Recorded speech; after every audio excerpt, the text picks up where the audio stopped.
Hello, literacy enthusiasts, and welcome to LitFilm Fest Live. I'm Tim, and tonight we'll be thinking about how we explore friendship in fiction. And with me tonight, I have Tonya Ellis. Hello, Tonya. How are you? Hi, how are you doing, Tim? Yeah, I'm very well, thank you. Well, very well. Do you want to tell us a little bit about what you've written for us? Okay, great. Well, I'm an author from Houston, Texas, a children's middle grade author. And the book that I wrote, or that we'll be discussing today, is book 10 in my Sophie Washington chapter book series. It's called Sophie Washington, My BFF. And this book Great. talks about friendships between Sophie and her BFF, Chloe, who she's known since she was in kindergarten. What made you want to write a book about friendship, Tonya? Okay. Well, I started my series about 3 or 4 years ago, and it started with a book about Sophie and a spelling bee. And Chloe was her friend throughout the series, and they've been close throughout the series. And I kind of wanted to explore what would happen if there was a rift in that friendship relationship, because with tweens and kids of that age group, friendships are really important. So I thought it would be fun to explore that in this episode of the series. They're very fractious, aren't they, actually? They join and break very quickly. So it's an interesting idea to explore that within fiction. Is that something that you see as being very useful for children to understand, or like a teacher to actually explore with their children? Yes, I think it's very useful. It helps them explore their own relationships. In my book, Sophie and Chloe's kind of catty to Sophie. She makes fun of her. There's a little bit even of cyberbullying going on. So these are issues that are important with kids of today. And reading about someone else going through these experiences may help kids reflect on things going on in their own life and encourage them to talk about it with others. Yeah, and I think that's important, isn't it? Because you only realize that your behavior affects someone like that when you see it out of context, when you see it in someone else's life, don't you? Or on the page itself. So hopefully that would help you reflect and think, oh, maybe I shouldn't say that to my friend, or I shouldn't talk in that way or text like that online. Exactly. And a lot of times with younger people, they may have a feeling like Chloe in the book, the BFF who's being mean to the main character, is jealous of Sophie. And so her feelings manifest in mean treatment of her best friend. And that's true. That could make a child think, hey, maybe I should talk to my friend. Maybe I shouldn't, show my emotions in this way. Absolutely. Well, we have one copy of Sophie Washington and her BFF to give away tonight. So if you give us a big thumbs up or a retweet, or even if you comment underneath telling me who's your best school friend, your school teaching friend, and what makes them a good friend, you will be eligible to get a copy of that. So, and that'll be coming from the States, won't it? Hot on the plane. Yes. So yeah, we've got a lovely book. Do you have any writing tips to share? What was the writing process like for you, Tonya? Well, I started writing my books really kind of as a bedtime story for my kids. My background was in journalism. I wrote freelance for some magazines in the Houston area. And then when I'm a mother of 3, and when they were around the ages of the characters of these books, they loved to read short chapter books similar to mine. And I noticed that none of the ones we were seeing had characters of color or much diversity. And that was my inspiration for writing these books, because Houston, the community that I live in, is one of the most diverse cities in the United States. It's the 4th biggest one. We have Asian people live here, Hispanic, Black, white, African, Muslim. It's the true melting pot. And it's a very unique and interesting place to live. So I wanted to show that in my books. But as far as getting back to writing tips, when I wrote the books, I would get up maybe 5 or 6 in the morning each day, because I was doing other work as well. My main tip would be to carve out that time and write consistently, because for students, just like in sports or any other activity, you gain your skill through repetition and consistency, in addition to training and things like that. And there, I actually read something, I'm sure you may be familiar with this, but it says that to become an expert at something, you may need 10,000 hours of practice at that thing.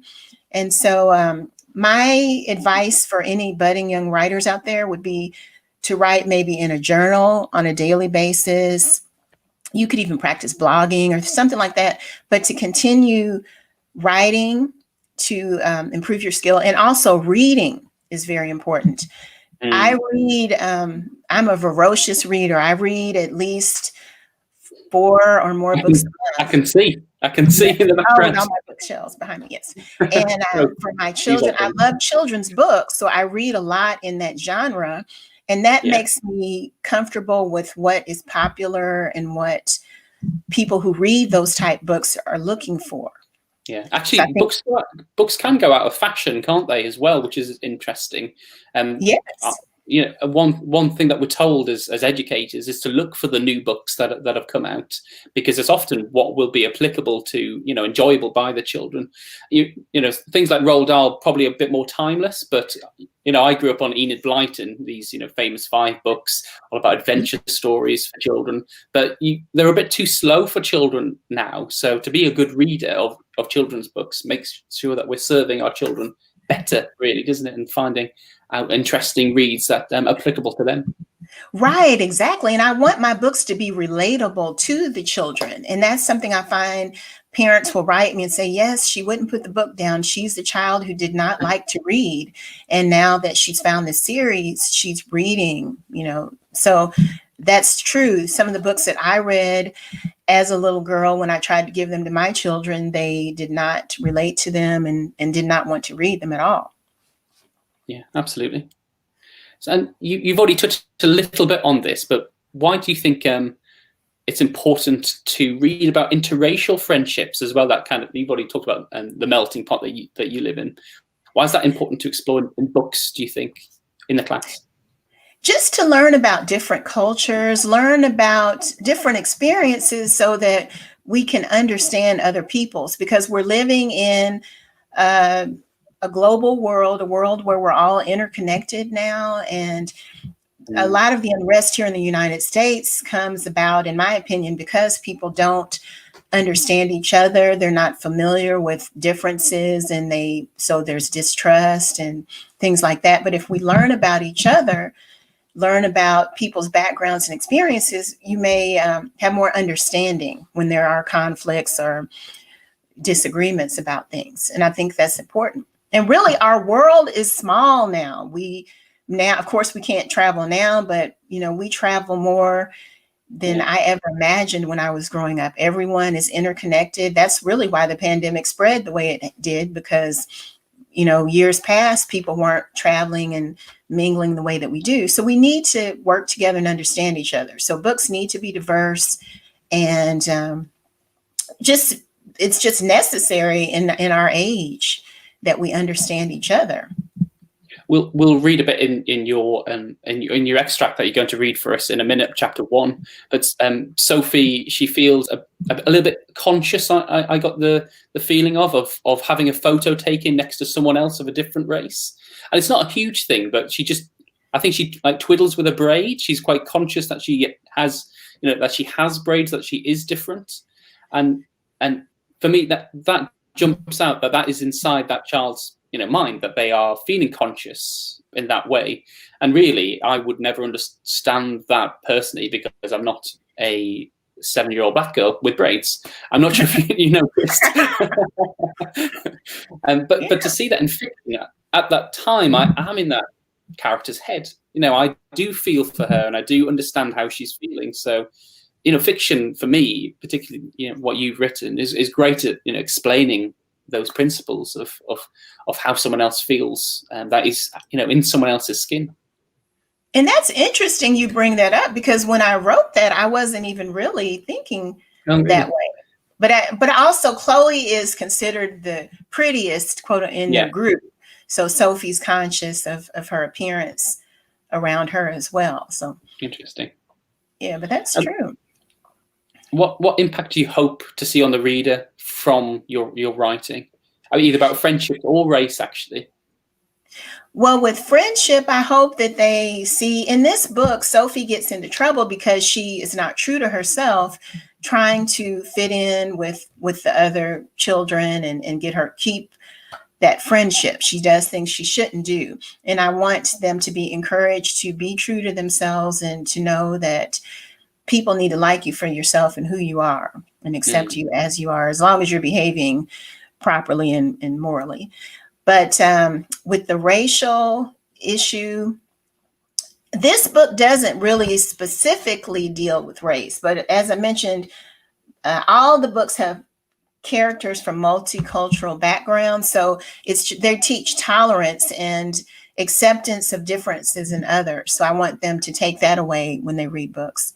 And to know that there's different ways of doing things. One character is Hispanic. Her parents are immigrants and they eat churros. And so it introduces different types of food to the children. One is an Indian character who does Bollywood dancing. She's not in this book. She's in another book in the series. But I want them just to be exposed to that and introduced to other cultures. That was an aim of mine when writing these books. And that makes the writing a bit more varied as well. I imagine you can be quite creative when you're mixing cultures, can't you? Really, there's been whole books that have been based on the mix of cultures.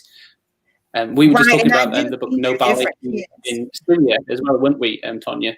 And how that's a book about refugees coming over to England and how those two cultures mix and how that makes for, adds tension to a story, but also interest, doesn't it? Yeah, I want to get that book once we get off. That sounds really interesting. It's something I would like. So I'm looking forward to reading that. And another thing that I want my books to do is just to make something that's relatable and that will keep them reading, because with all the distractions kids have today, it's harder than ever for parents to get kids reading.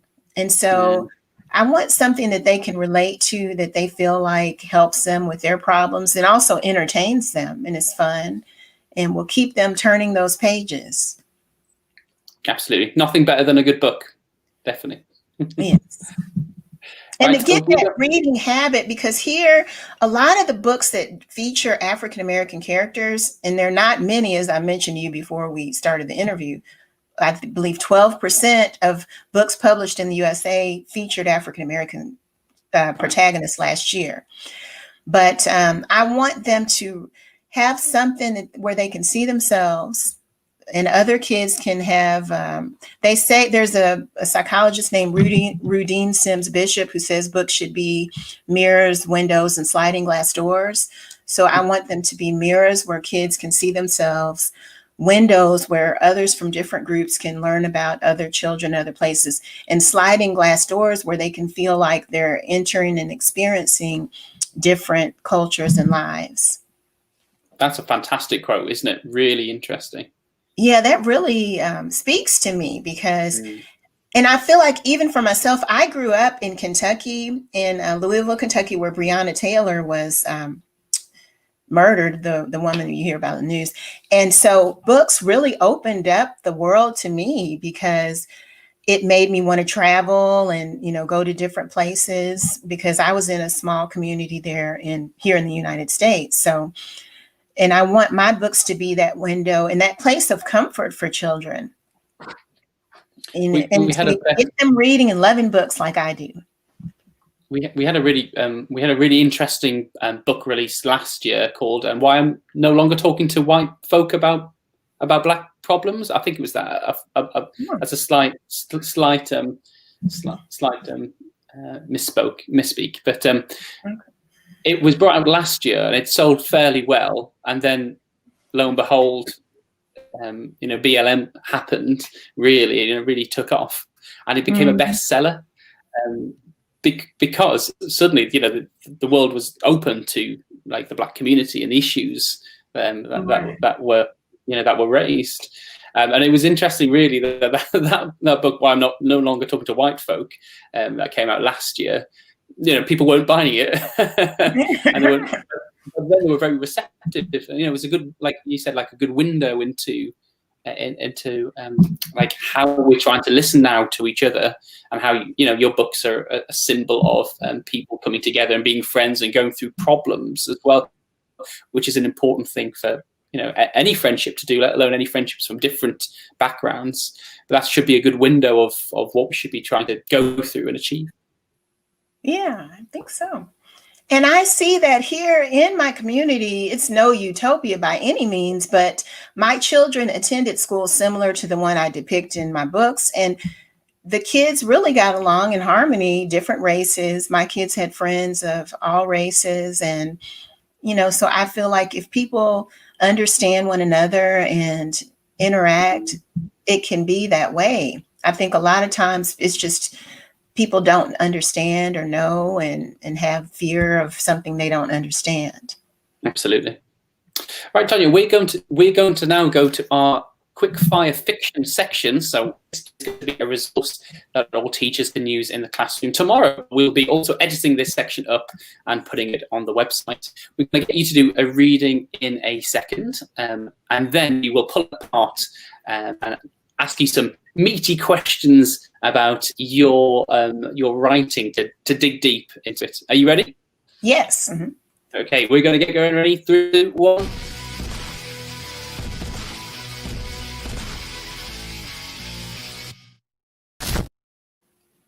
Okay, Tonya, can you read your extract for us, and then we are going to pull it apart, get into a really comprehension task that everyone can use in the classroom tomorrow.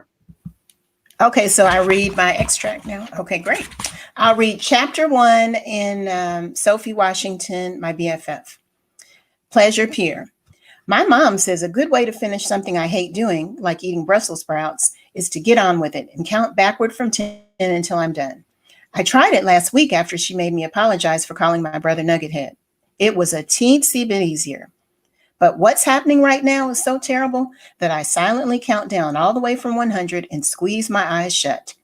99, 98, 97, 96. Isn't this great, Sophie? Chloe interrupts my thoughts and grabs my hand as the attendant snaps us in our seats. It's so pretty up here. Look down. I peek one eye open and spy huge waves splashing under us as our cart creaks up the track. Brightly colored umbrellas dot the sand below like Skittles, and I suck in the warm sea breeze to calm myself. I can't believe I let my best friend convince me to get on the killer whale, the biggest roller coaster at Pleasure Pier. Our science class is on a day trip to Galveston Bay, about an hour from Houston where we live. We spent the morning looking at turtles, shells, and crabs on the beach. Our visit to the amusement park is an extra treat. This is going to be epic, shouts Chloe as we inch higher up the hill. She raises both arms in the air. I grip the handle on the roller coaster seat so tightly my knuckles are sore. Seagulls fly above us through cottony clouds without a care in the world. If only I could be so calm. I'm wet your pants scared right now. Have the time of your life, says a sign outside the entrance with palm trees on either side. Yeah, right. The only reason I'm not at the carnival games is because I want to spend time with my BFF Chloe. We've been friends since we shared a swing in kindergarten, and we do everything together, like cheer for our school and play on the tennis team. She's taller and noisier than I am, but somehow we belong together, like chips and salsa. Chloe isn't in any of my classes this year. During free period, she gets special tutoring for her dyslexia. Don't ask me what dyslexia means exactly, but she's not so great at spelling and takes twice as long as the rest of us to do her schoolwork. Chloe's been talking about riding the killer whale since we were too short to be allowed on roller coasters. I'd do anything for my best friend, and I didn't want to look like a chicken, so I faced my fear. Looking back, I still can't believe I got in line when Chloe begged. The killer whale is the perfect name for that ride. Carts race up and down the grayish-blue rails like they're on a speed track, and then drop down huge hills. That's what I'm talking about. Toby, the cutest boy in the 6th grade, stood in front of us in line with his mouth open. Forget about the baby rides. I want to ride this one the whole time we're here. This is so cool. Nathan, Toby's buddy for the field trip, gave him a high five. And since there are 2 tracks, we shouldn't have to wait long to get on. The crowded line came to a standstill, and we continued to talk.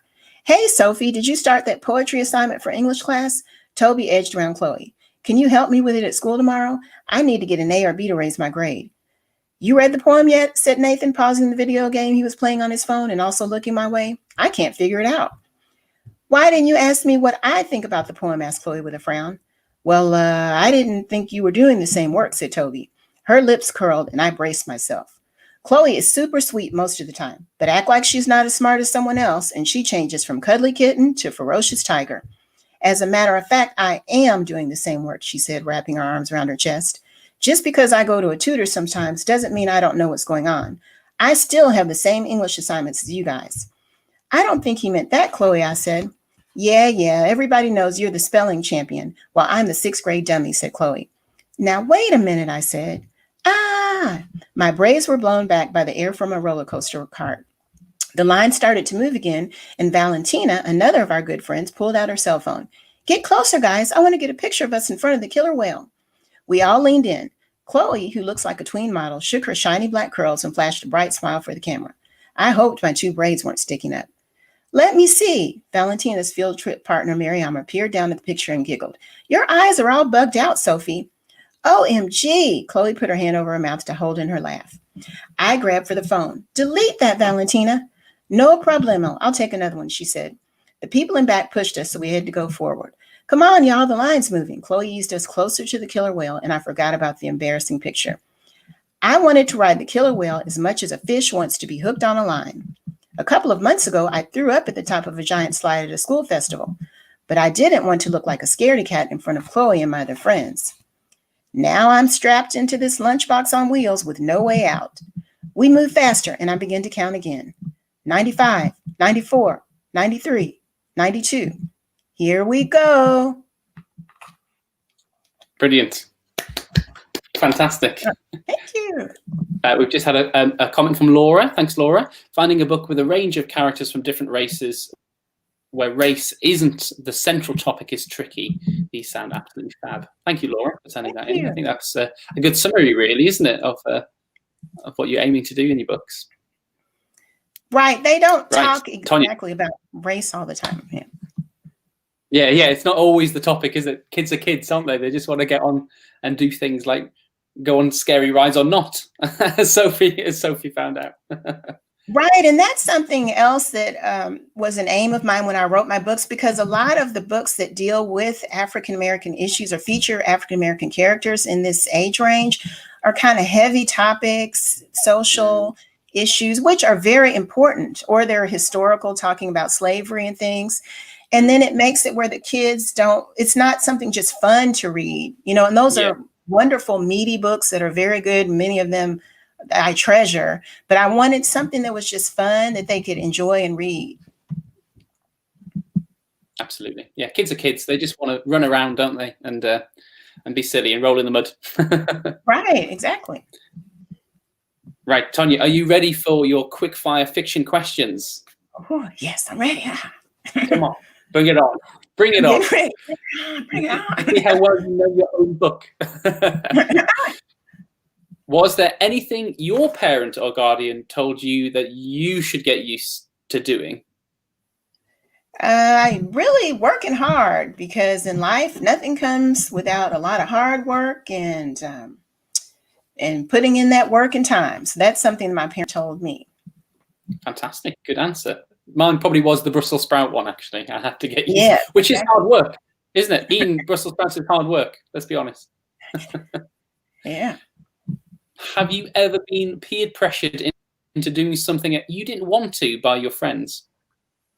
That's a good question. Actually, I remember when I was around Sophie's age, I always was a pretty nerdy kid and little Miss Straight A at school, just like Sophie.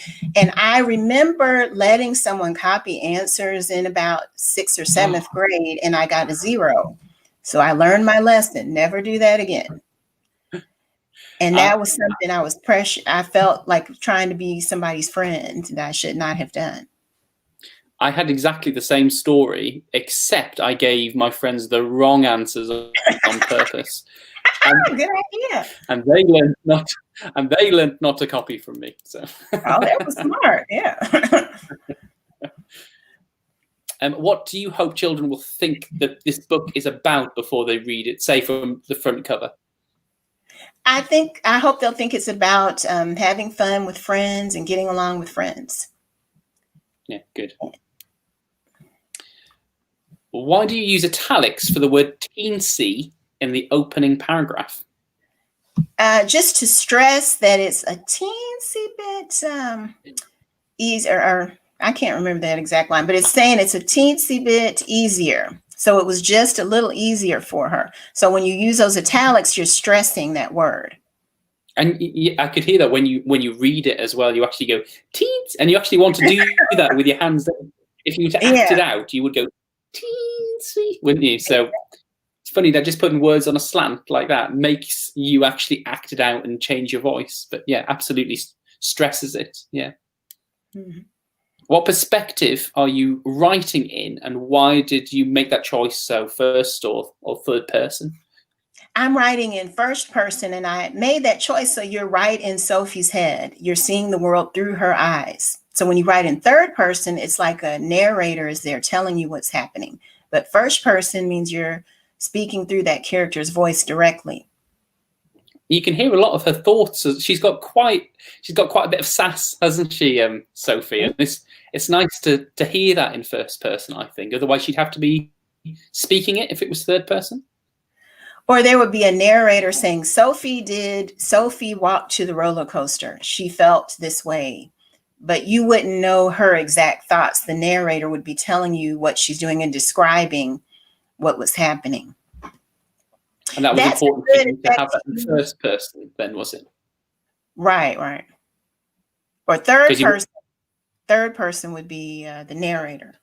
Yeah, and it feels like I get to know Sophie better because it's her thoughts rather than the narrator describing our thoughts, I guess. Right, it's a little more intimate because you're in her head, so you're hearing her thoughts on any situation. Great. Why does Sophie think the killer whale is a perfect name for the ride?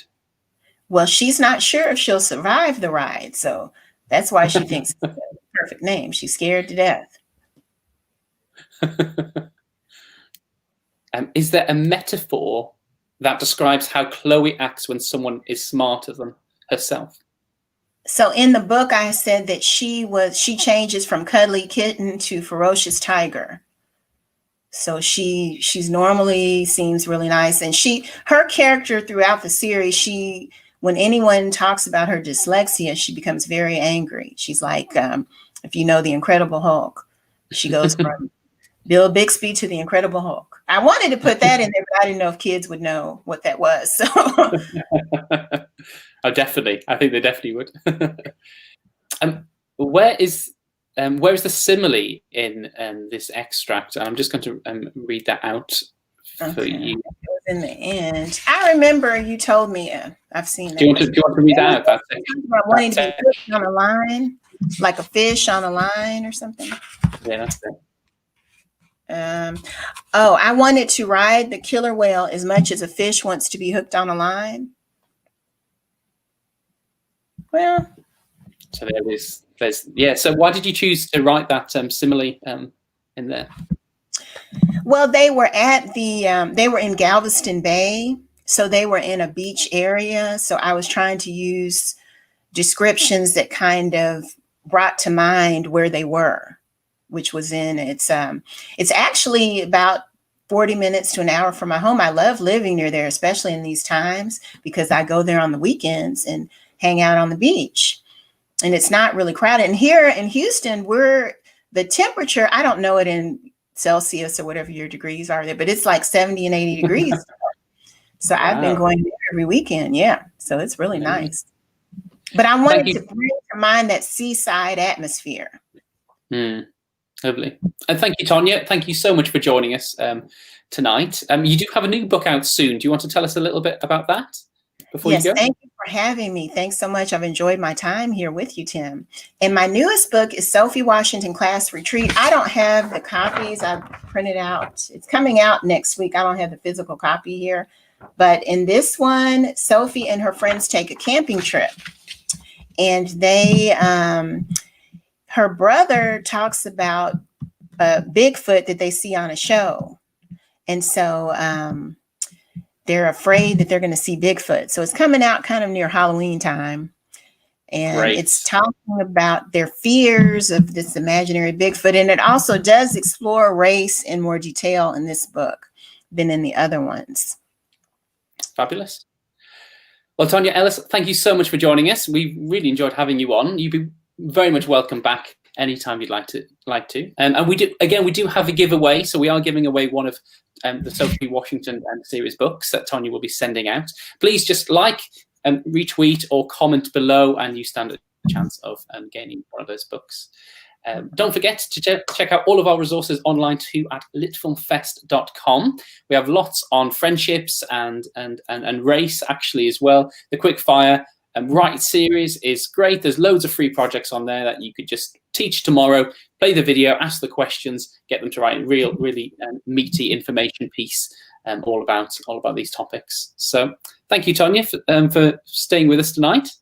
Thank you so much for having me. It's funny, it's night where you are, it's day where I am. So Ooh. You should write one about that. Ooh, spooky. Take care. All right, thank you. Bye-bye. Bye.